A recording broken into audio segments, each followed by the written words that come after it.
Welcome back to Yodas, and thanks so much for joining me.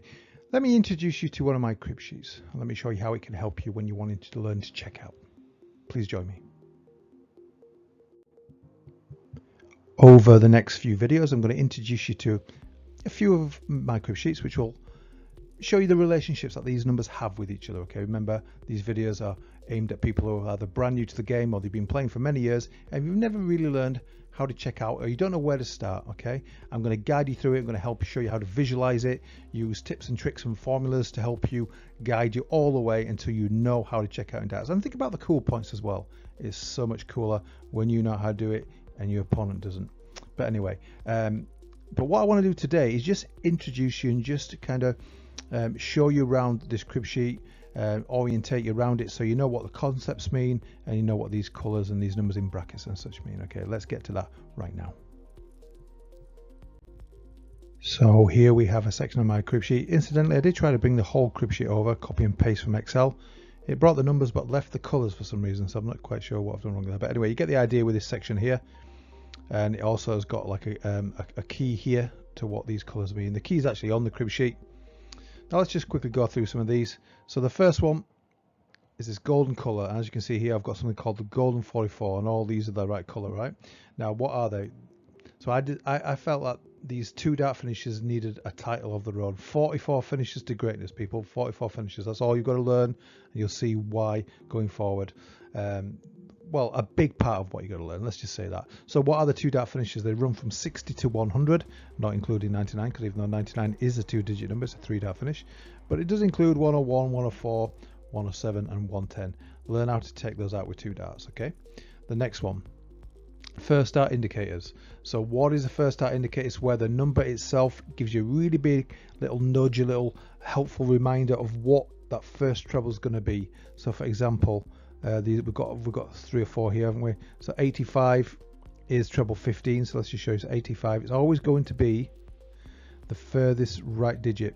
Okay, so it's not going to be treble 5 because that wouldn't be enough. So it's never going to be a single digit. So you just add the 1 behind it.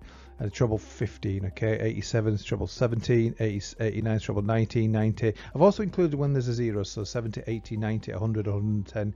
That's what it would be, treble 20. Okay, so they are still first dart indicators in my mind. Okay, I'm making up these rules, so they're going in. Okay, so those are first dart indicators. I will show you how to remember them because they're not all the two dart finishes are first dart indicators, so you need to know how well which ones are. So I'll show you how I do it, how I did it, how I still do it going forward. Now these formulas here, we're just really going to cover the 20s and the 19s today, and the rest we'll touch on. Treble 20 is the most common treble we throw out, and then treble 19. So let's just do a couple of examples here. I'm just going to clear that a little bit. So if we chose 155, so down here, okay, so 155, and we know we're throwing treble 20, so up here it's a white square, so it's treble 20.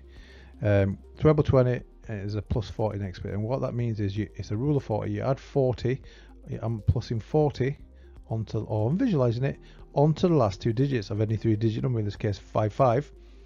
So 40 onto 55 is 95. And as we can see, if we come down to this actual crib sheet, so 155 is treble 20, and these red brackets, as you can see here, means score remaining. So you've hit your treble 20, you've left 95. Okay, and then it shows you 95 is treble 19, double 19. Even though double 9 is a rubbish double, that's generally the way most people go. You can go treble 15 bull, but treble 19, double 19, okay, for 95. Now let's talk about what this misrule is. So misrule is a term, we do it anyway, but I think it deserves a name because we need to be putting it and give it as much attention as actually learning the finish. So we will hit the big number, in this case treble 20, will hit the big number, so to hit 20 more times than we hit that treble. So we're going for treble 17, we're going to hit big 17, treble 18, big 18, okay. Now of course you might go left and right of the number, and you know it's easy to hit anything, isn't it, when we're going for a number, but you can only practice for so many eventualities. So the misrule is missing the treble on and hitting the big number, okay. And in this case we say we just choose 95, we've gone for treble 19 as it shows here, we've missed treble 19, hit the big 19, it would leave 76. So this crib sheet shows you it gives you so much help along the way. It tells you what's remaining, tells you what to go for, and tells you what's left if the misroll comes into play. Okay, when we've missed that treble and hit the big number. Let's continue, just tidy it up a little bit.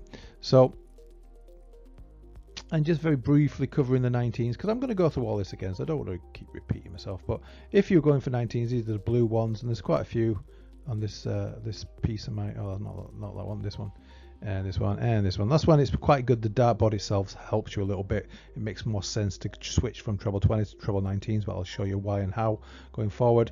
But as you can see, we don't add 40 on, we add 43. So just as an example, 119. So if you look at this section here, so we've got 119, we add 43 onto the last two digits, and if you find that hard, add 40 on, so 59, okay, and then add that extra three more just before it gets out your mental Rolodex, and it would leave 62.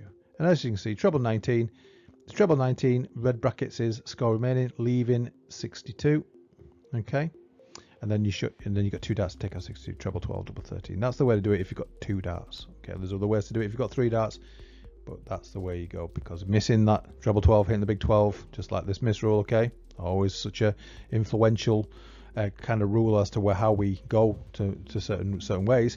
It would always leave 50, that shot out of bullseye. That's why we go certain ways for 2 dart finishes. But anyway, as you can see, just follow that through, and it's all the information's there. It's just a lot it's more helpful than the crib sheets that I started with, let's just say that. 18s we'll cover another time, and 17s and also 16s I've missed off. We will be doing 16s another time. There's only 1 or 2 finishers I recommend doing that. Exceptions, let's just explain what exceptions are.